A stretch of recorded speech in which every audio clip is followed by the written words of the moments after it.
하나님 붙들고 살면 삶이 풀립니다. 이 말씀을 증거하겠습니다. 하나님은 모든 걸 지으시고 모든 걸 붙들고 계십니다. 하나님 없이 이 세상에 존재하는 것은 아무것도 없습니다. 하나님은 모든 것 가운데 충만으로 본질적으로 붙들고 역사하고 계시고 누구도 이 하나님을 피해갈 수가 없습니다. 사람들은 하나님을 피하려고 세상으로 나간다고 하고 부정하지만 그런다고 해도 하나님을 벗어날 수가 없습니다. 하나님 없이는 존재할 수 있는 것이 아무것도 없기 때문입니다. 하나님은 그렇게 계십니다. 우리가 조금 생각을 잘못해서 하나님으로부터 벗어나야 되겠다 이렇게 생각을 해도 벗어날 수 없을 뿐만이 아니라 거기에서는 많은 그런 어려움이 생기는데 그 어려움은 모두가 다 우리가 짊어져야 할 어려움입니다. 그러나 우리가 하나님을 인정하고 하나님께 피하고 하나님을 의지하고 하나님을 인정하고 하나님을 붙들고 살게 되면 하나님은 언제나 우리를 받으십니다. 우리가 죄 중에 있다 할지라도 주님을 인정하고 나가게 될 때 하나님은 우리를 받으십니다.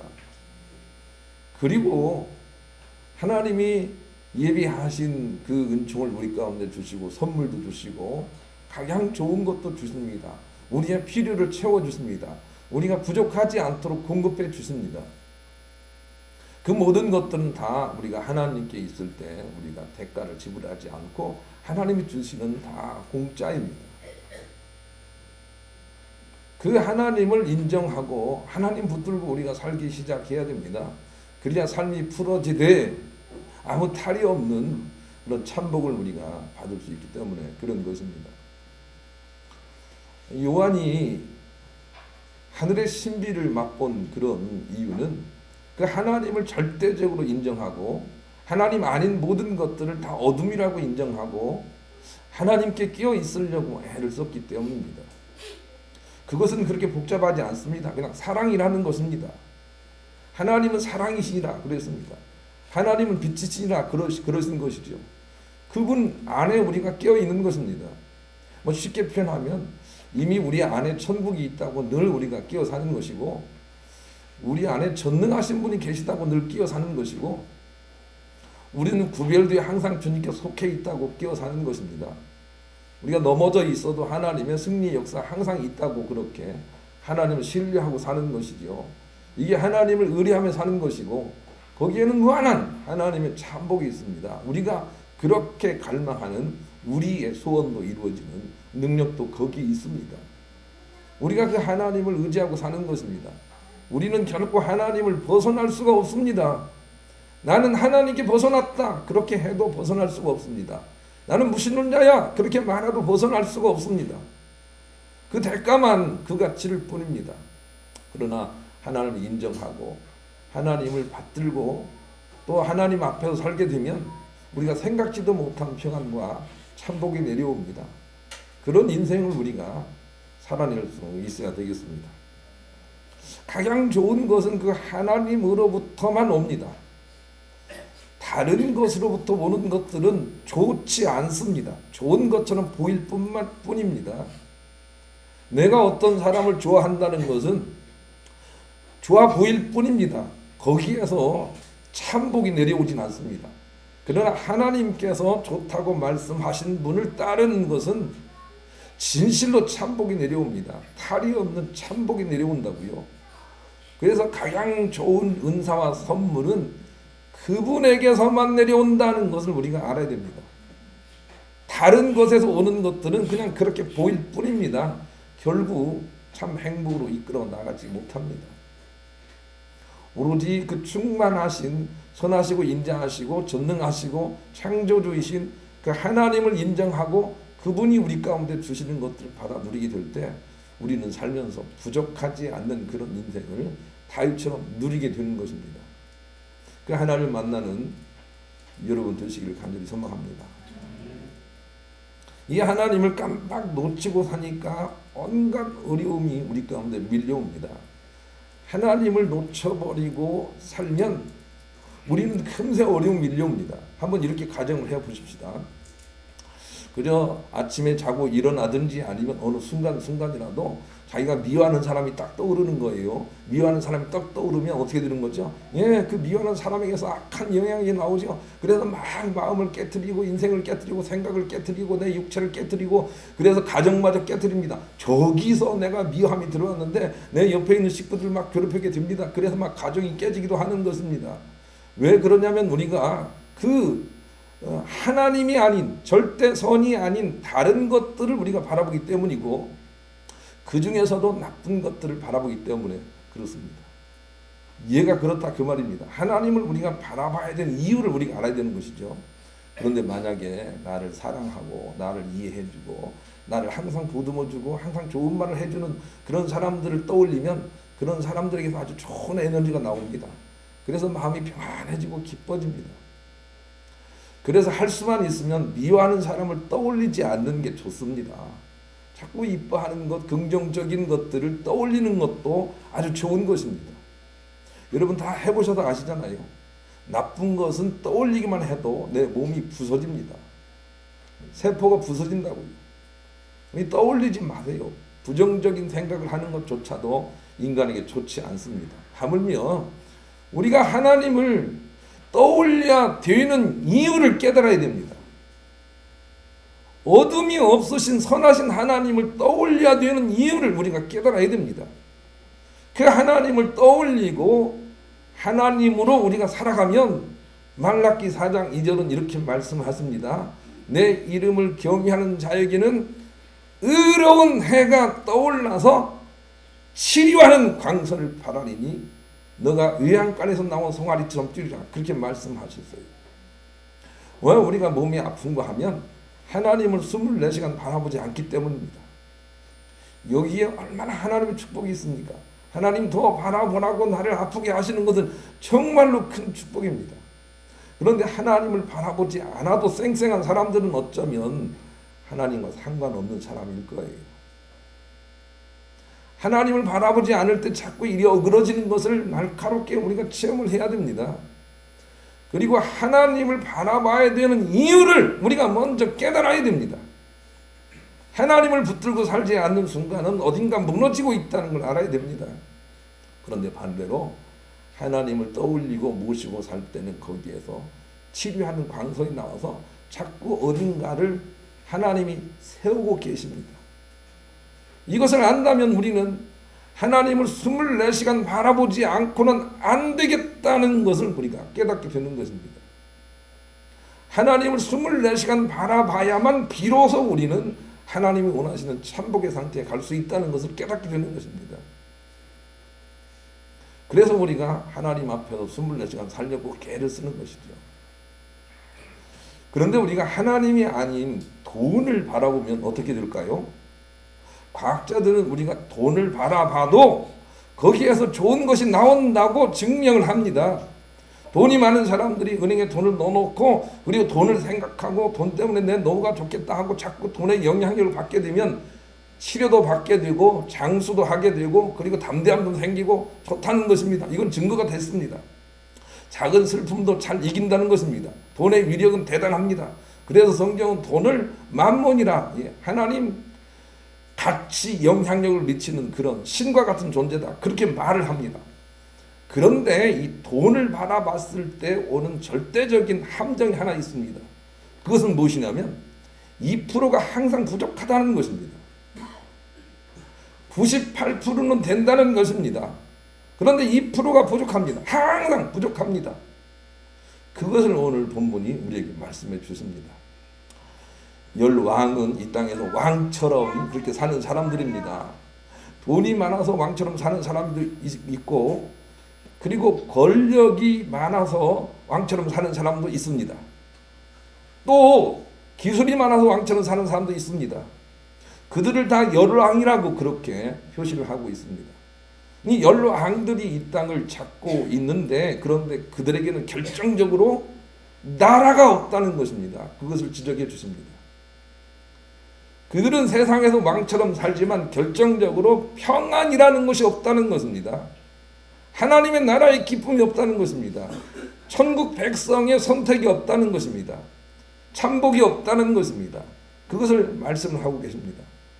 그런 의미를 가지고 본문을 한번 읽어보겠습니다. 12절 읽습니다. 시작. 네가 보던 열불은 열왕이니 아직 나라를 얻지 못하였으나 다만 짐승과 더불어 임금처럼 한동안 권세를 받으리라. 열왕은 우리가 뭐 히틀러나 아니면은 뭐 지금도 권세를 휘두르는 어떤 사람들, 혹은 옛날에 군주, 절대 군주 시대에 무슨 뭐 그냥 힘을 휘둘렀던 그런 사람들을 떠올리면 틀리지 않습니다. 그런데 그들이 2% 부족한 상태에서 그랬다는 것입니다. 하나님 나라의 평화는 그들에게 없다는 것입니다. 돈을 추구하는 사람이 돈으로부터 좋은 영향력을 받을 수 있으나 그러나 생명은 거기에 없다는 것입니다. 하나님 나라는 없다는 것입니다. 천국 못 간다는 것입니다. 그것을 우리가 알진데 우리는 돈을 추구하던 곳에서 진리이신 하나님을 추구하는 대로 돌이켜야 합니다. 그렇지 않고는 우리가 천국 가지 못합니다. 성경에서 돈을 가장 많이 누린 사람 중에 하나가 솔로몬 아닙니까? 그런데 솔로몬은 없을 것이 없도록 다 모든 것을 가져봤습니다. 이 세상에 어떤 사람도 솔로몬처럼 그렇게 부귀영화 국력을 누린 사람은 없습니다. 그런데 솔로몬이 모든 것들을 누리다가 하나님을 잊어버리고 나중에 철이 들어서 회개합니다. 뭐라고 회개하죠? 전도서 6장 1절 7절 내가 해 아래에서 한 가지 불행한 일이 있는 것을 보았나니 이는 사람의 마음을 무겁게 하는 것이라. 어떤 사람은 그의 영혼이 바라는 모든 소원에 부족함이 없이 재물과 부유와 존귀를 하나님께 받았으나 하나님은 그가 그것을 누리도록 허락하지 아니하셨으므로 다른 사람이 누리나니 이것도 헛되이 악한 병이로다 그랬습니다. 솔로몬은 자기가 모든 걸 다 받았어요, 하나님께. 그런데 누리지는 못했다는 거예요. 그리고 그것을 야, 이거 병이구나 그렇게 나이 들어 철이 들어서 후회를 하고 있습니다. 돈을 쫓는 인생에 이 허무가 있다는 것을 솔로몬이 우리 가운데 증언을 해주고 있습니다. 이어서 이렇게 말을 합니다. 사람이 비록 100명의 자녀를 낳고 또 장수하여서 사는 날이 많을지라도 그의 영혼은 그러한 행복으로 만족하지 못하고 또 그가 안식하지 못하면 나는 이르기를 낙태된 자가 그보다 낫다 하나니 그가 비록 1000년의 갑절을 산다 할지라도 행복을 보지 못하면 마침내 다 한 곳으로 돌아가는 것뿐이 아니냐. 사람의 수고는 다 자기 입을 위함이나 그 식욕은 채울 수 없느니라. 좋은 걸 많이 먹어도 안 채워진다는 것입니다. 좋은 걸 많이 가져도 안 채워진다는 것입니다. 2%가 부족하다는 것입니다. 행복하지 않다는 것입니다. 이것은 우리가 여러 가지 교훈을 통해서 미리 바라볼 수 있어야 됩니다. 여러분이 부자가 되면 행복할 것이라고 생각하는 착각에서 깨야 된다는 것입니다. 거기는 2%가 부족하다는 것입니다. 행복하지 않다는 것입니다. 행복이라는 것은 없고 다른 것만 다 있다는 것입니다. 그래서 물질을 추구하지 말라. 거기는 생명이 없다. 하나님께서 그렇게 솔로몬의 입을 통해서 우리에게 가르쳐주고 있습니다. 그러나 우리는 정말 물질을 많이 추구합니다. 그 대신에 잠언 10장 22절은 참복에 대해서 이렇게 가르칩니다. 여호와께서 주시는 복은 사람을 부유하게 하고 근심을 겸하여 주지 아니하시느니라 그랬습니다. 하나님께 속하여 하나님으로부터 받는 복은 우리가 부하게 되고, 이 약속하셨어요. 우리가 부하게 되고 그리고 근심이 없다 그랬습니다. 즉 행복한 부를 줄 것이다 이렇게 말씀을 하셨다고요. 그 김형석이라는 철학자가 있는데 이분이 지금이 나이가 94세인가 된대요. 그런데 어느 뭡니까 기독교 방송에 나와서 강연하는 걸 들어보니까 정말 마음에 와 닿아요. 94세 드신 분이 뭐라고 강연하냐면 사람이 가장 많은 행복을 느끼기 위해서는 생각은 높게 가지고 물질은 중간 정도 가지는 게 가장 행복하다 그렇게 말을 하더라고요. 깨달을 필요가 있습니다. 우리는 착각하고 있죠. 물질은 상에 있고 정신은 좀 바닥에 있어야 함부로 살고 그냥 마음껏 누리고 죄악을 지켜도 양심의 가책도 없고 얼마나 행복할까 그렇게 생각하는데 그것이 행복하지 않다는 것입니다. 우리가 깨달아야 됩니다. 그래서 물질은 너무 많이 가져도 결코 우리가 행복할 수 없다는 걸 알아야 됩니다. 높은 하나님의 뜻을 아는 그런 지혜가 필요합니다. 그리고 적당히 가지면 가장 행복합니다. 하나님은 그 상태로 우리를 이끌어 갈 거예요. 나는 우리 교회에 갑부가 없어서 감사해요. 갑부가 있어가지고 헌금을 해도 그냥 1억씩 하고 그러면 그냥 다른 사람들 다 어떻게 해요? 예. 나는 이거 1,000원, 10,000원 해가지고 택도 없다고 그런 마음만 들 거 아니에요. 예. 그런데 다 이렇게 비슷한 입장에 있어 너무너무 감사해요. 여러분, 우리가 돈을 의지해도 정말 좋은 것이 나오나 항상 2%가 부족하다는 거 우리가 기억을 해야 됩니다. 2%가 부족할 것이구나. 미리 예측을 하십시오. 그러나 하나님을 의지하고 사는 사람은 근심이 없는 천복을 받는다. 이렇게 말씀을 하십니다. 그쪽을 우리가 추구해야 됩니다. 그것이 오늘 본문이 주는 첫 번째 교훈입니다. 우리 그런 마음을 가지고 복음성가 82장을 다 같이 부르겠습니다. 우리가 신앙생활을 하지만 영원히 주님을 만나지 못하는 방법은 주님으로부터 뭘 얻기를 원하는 것입니다. 이것 주세요, 저것 주세요, 내가 필요합니다, 건강이 필요합니다, 돈이 필요합니다. 그렇게 주님께 뭘 얻으려고 하면 영원히 주님을 만나지 못합니다. 주님은 우리에게 복을 주시는 분이 아니라 복 자체이시다 라고 하는 걸 알아야 됩니다.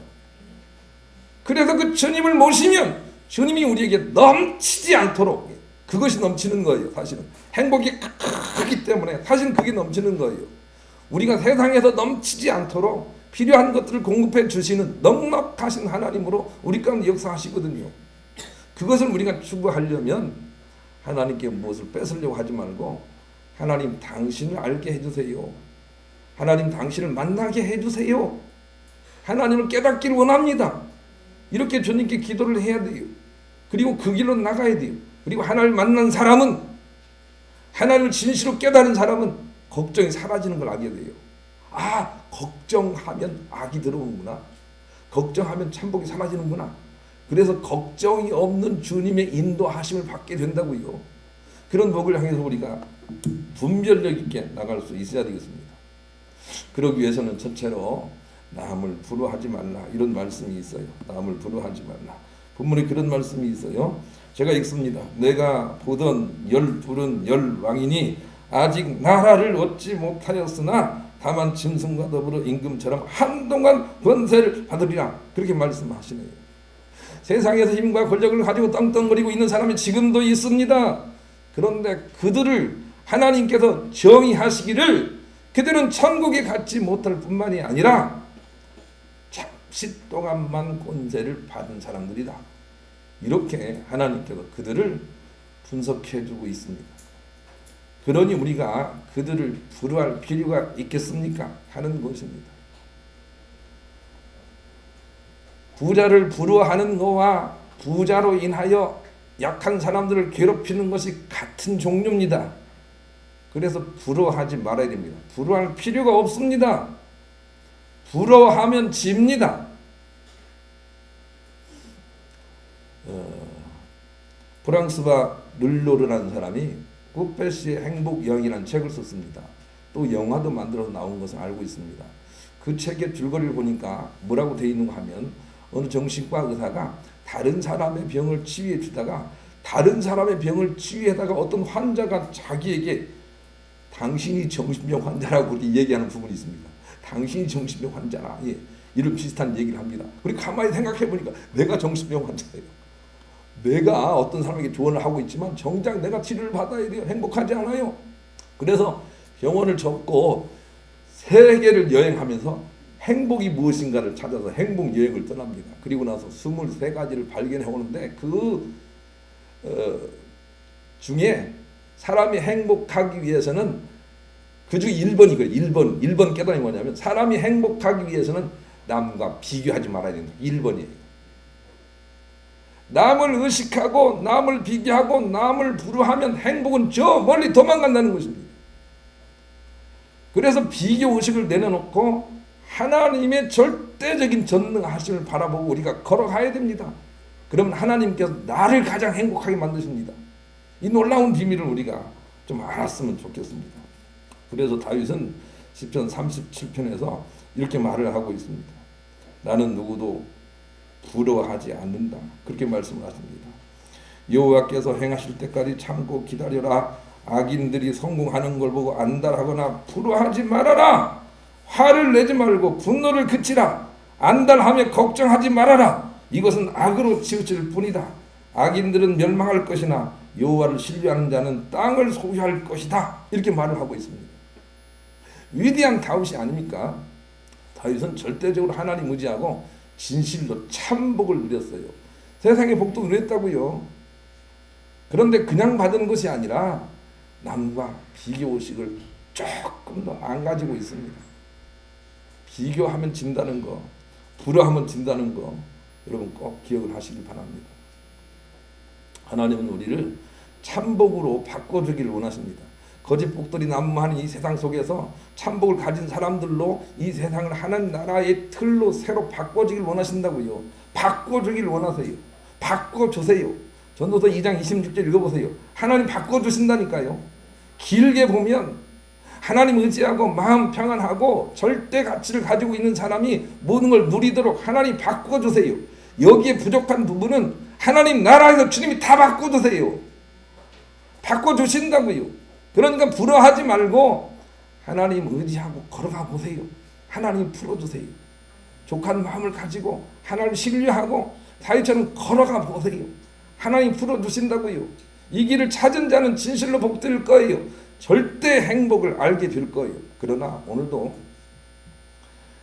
남을 생각하면서 자꾸 부러워하고 남을 자꾸 떠올리면서 의기소침하고 이런 사람이 있다면 끝까지 가도 하나님의 참복에 나가지 못할 거예요. 하나님이 그런 사람을 도와줄 리가 없다고요. 결국 모든 걸 다 잃는 사람이 될 거예요. 그러니까 가지고 있는 사람을 부러워하지 마라. 이것이 하나님이 준 첫 번째 메시지예요. 그런 마음을 가지고 복음서가 424장 또 부르겠습니다. 두 번째로 이렇게 생각하길 바랍니다. 돈이나 성공을 가지고 자랑하는 사람들은 사단의 졸개일 뿐이다. 이렇게 생각을 하라는 것입니다. 그렇게 말씀하세요. 본문 한번 읽읍시다. 예, 짐승과 더불어 임금처럼 그런 말이 있어요. 12절 시작. 네가 보던 열불은 열망이니 아직 나라를 얻지 못하였으나 다만 짐승과 더불어 임금처럼 한동안 권세를 받으리라. 예. 이 세상에서 부귀영화 공명을 가지고 약한 사람들에게 겁을 주거나 그렇지 않아도 막 부러움의 대상이 되거나 그래서 어떤 사람들을 절망하거나 이런 일을 하고 있는 사람들은 다 짐승에게 조종당하는 짐승의 졸개일 뿐이에요. 지난 시간 말씀을 떠올려 보세요. 그러나 성품을 갈고 닦고 주님을 더 의지하려고 믿음으로 살고 이런 사람들은 하나님의 자녀예요. 하나님께 속한 사람이에요. 여러분 어디에 속해 있나요? 마음적으로는 하나님께 속하고 싶지만 본능적으로 그냥 그 사단에게 속해서 벗어나지 못하고 있는 우리 자신을 발견하잖아요. 그러나 믿음으로 용감한 사람들은 하나님을 신뢰하고 벗어나 버립니다. 예, 내가 이 끝이 좋지 않은 그 길로 안 가겠다 하고 벗어나 버립니다.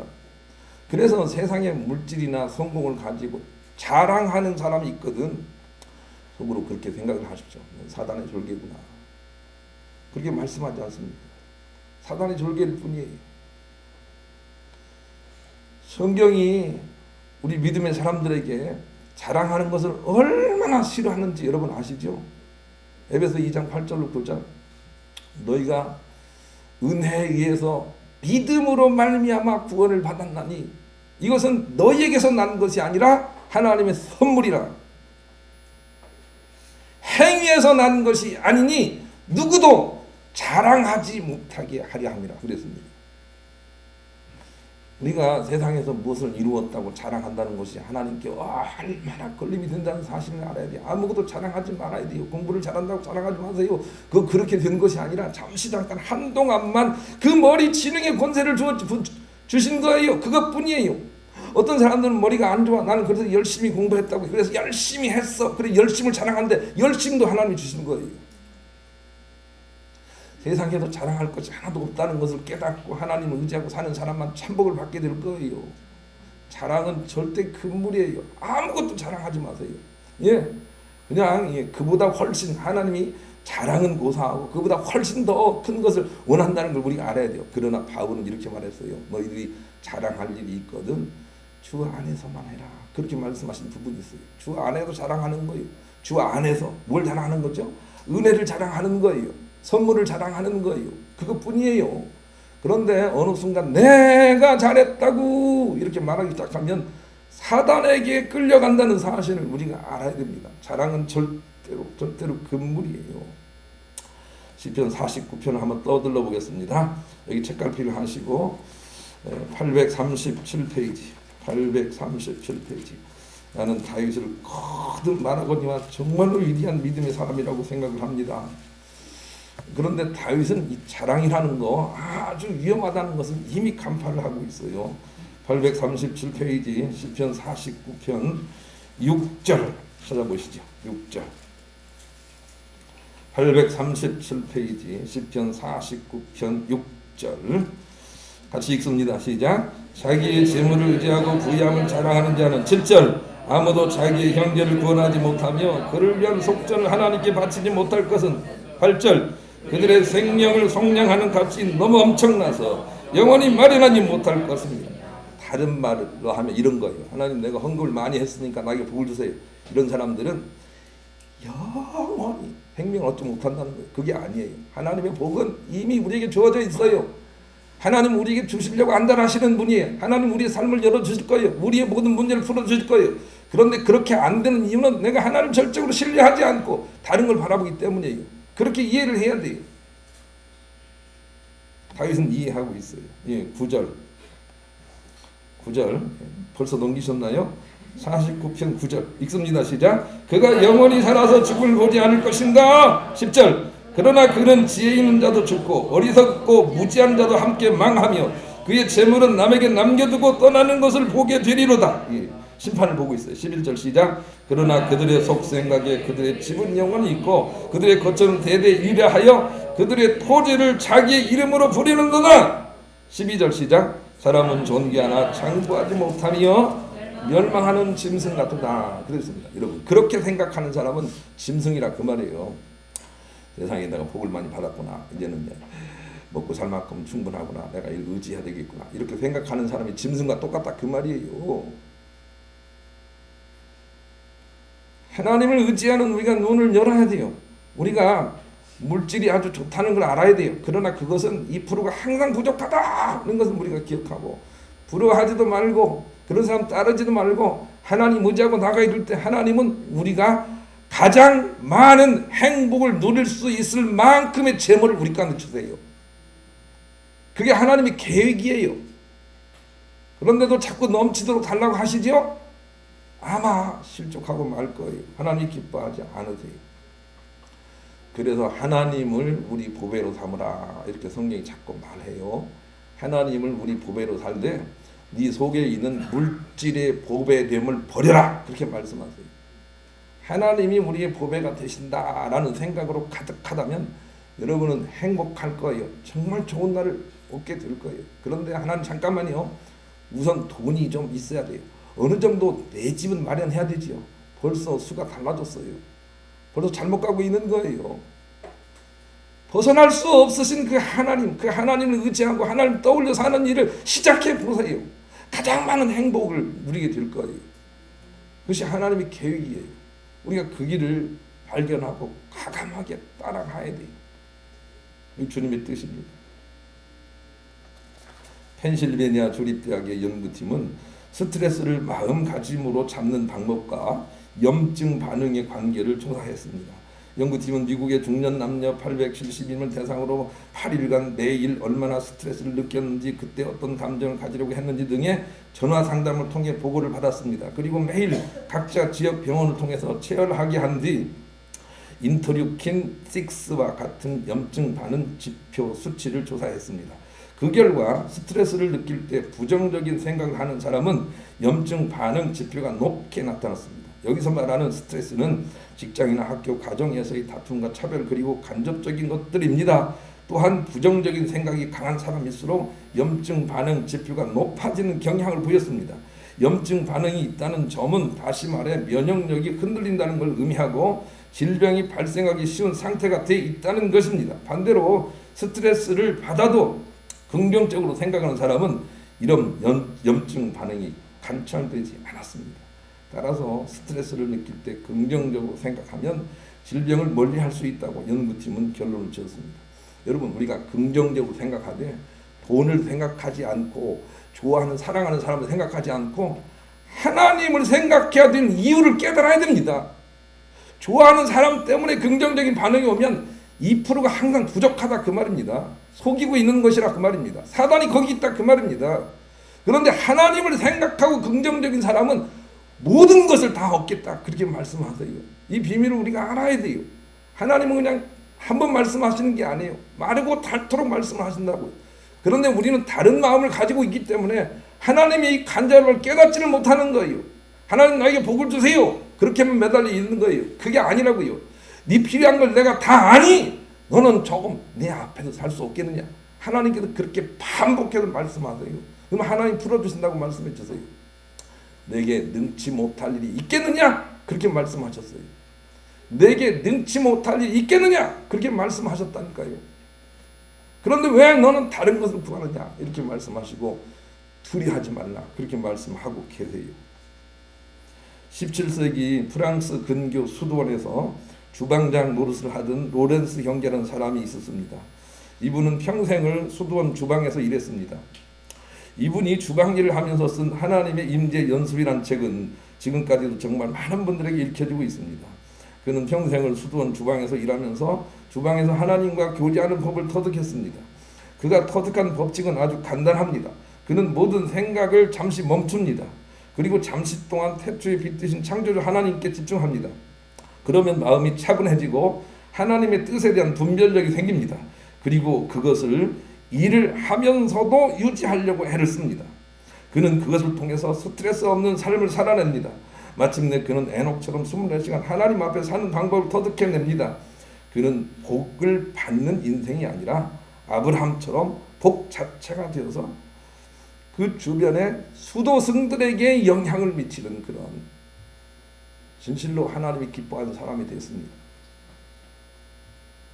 우리 생각을 내려놓는다는 것이 얼마나 어려운지를 안다면 우리가 기도하거나 성경 읽는 것을 게으리 할 수가 없습니다. 내 생각을 이길 수가 없습니다. 그러나 생각을 멈추고 하나님을 떠올릴 수 있다면, 생각을 멈추고 하나님을 떠올릴 수 있다면 하나님이 하신 말씀들이 깨달아지게 될 것입니다. 그리고 그 말씀대로 따를 수 있는 믿음의 용기가 있습니다. 그 어간에는 성령님이 계십니다. 성령님이 그렇게 하시는 것입니다.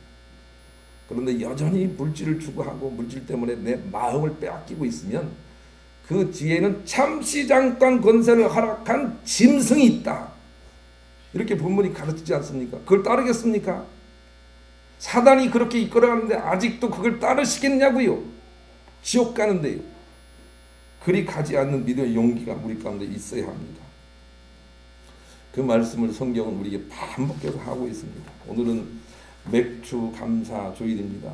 맥주 감사 주일은 이스라엘 백성들이 애굽에서 종로로 타다가 그곳에서 불을 받아 광야로 나온 이후에 광야에서 77절, 오순절, 장막절이라는 걸 만들고 하나님이 이끄심에 대하여 감사하는 그런 절기를 만들어 지킨 것이 유래가 되고 있습니다. 여러분, 이 이스라엘 백성들은 자기 땅이라고는 없습니다. 그냥 여기저기서 생기는 것들로 이렇게 수입을 얻어서 그래서 자기 백성을 유지했을 것입니다. 그런데 하나님께 감사함으로 말미암아 심지어는 만나까지 누리게 되는 그런 일이 생기게 됩니다. 무엇이 있어서 감사하는 것이 아니고 감사해야 된다는 것을 깨닫게 된 것입니다. 이것이 맥주절의 유래입니다. 우리가 그렇게 맥주절을 지키고 있는 것입니다. 감사해야 하나님께서 좋은 것을 주실 수밖에 없는 그 원리와 이치를 알고 감사하는 것입니다. 그런데 혹시 여러분 속에 이런 마음이 없기를 바랍니다. 내가 감사를 했기 때문에 하나님께서 복을 주신다 그렇게 생각하면 안 됩니다. 그게 아닙니다. 하나님은 모든 걸 주시려고 계획하고 계신데 감사하는 심령에게 주신다 그 말입니다. 그 차이를 알아야 됩니다. 그런 마음을 가지고 우리가 이 맥주 감사절을 지키는 것입니다. 하나님 붙들고 사는 일의 승리를 우리가 배워내야 합니다. 빌립보서 4장 12절로 13절 여러분 다 아시죠? 바울은 이 승리의 비밀을 알았습니다. 내가 풍부에 처하든지 궁핍에 처하든지 내가 일체의 비결을 배웠다고 했습니다. 그 다음에 뭐죠? 빌립보서 4장 13절 내게 능력 주신 자 안에서 암송합니다. 시작. 내게 능력 주시는 자 안에서 내가 모든 것을 할 수 있느니라. 다른 말로 얘기하면 바울은 그 비밀을 알았다 그 말입니다. 이게 위대합니다. 바울은 다른 것을 내려놓고 그분이 나에게 공급하시는 분이다 라고 하는 걸 알았다 그 말입니다. 빌립보서 4장 13절이에요. 우리도 그 방법을 배워내야 합니다. 하나님이 가장 보배가 되는 것을 우리가 깨달아야 됩니다. 하나님이 가장 보배가 된다는 깨달아야 됩니다. 그런데 우리는 아직도 하나님은 우리에게 물질을 주시는 분이라고 생각을 합니다. 그리고 섬기기는 물질을 섬깁니다. 여기에서 우리가 바뀌어야 됩니다. 하나님은 우리에게 가장 좋은 분이십니다. 물질이 가장 좋은 게 아닙니다. 물질은 대체로 좋습니다. 그러나 하나님이 가장 좋은 분이십니다. 그 하나님을 의지하고 살아야 모든 것을 얻는다 하고 잠언 22장 1절 6절에 말씀하십니다. 그래야 모든 것을 얻는다. 이렇게 말씀하고 계세요. 거기에 생명도 있다. 이게 말씀하고 계세요. 하나님 붙들고 사는 사람이 결국 모든 것을 다 얻게 됩니다. 이게 하나님의 심판입니다.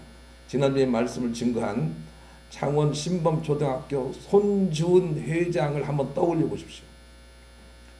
하나님을 섬기고 마음을 차분히 하는 사람이 결국 다 얻게 됩니다. 다 얻게 됩니다. 빨리 달려가는 사람이 다 얻는 게 아닙니다. 하나님을 의지하고 마음을 차분히 하는 사람이 결국 다 얻게 된다는 이 하나님의 약속을 볼 수 있는 사람은 과감하게 하나님을 선택하고 따라갈 수 있을 것입니다. 돈을 선택하지 않게 될 것입니다. 그 참복을 깨달아서 하나님께서 원하시는 바로 그 길, 하나님의 통치, 성령의 이끌림 받아 하나님과 함께하는 그 길, 열 왕들이 가지 않는 그 길, 열 왕들이 가는 그 길이 아닌 하나님의 통치 가운데서 영원히 사는 그 길, 그 길을 믿음으로 담대하게 걸어가셔서 참복을 누리시는 여러분 모두가 되시기를 우리 주님의 이름으로 간절히 축원합니다.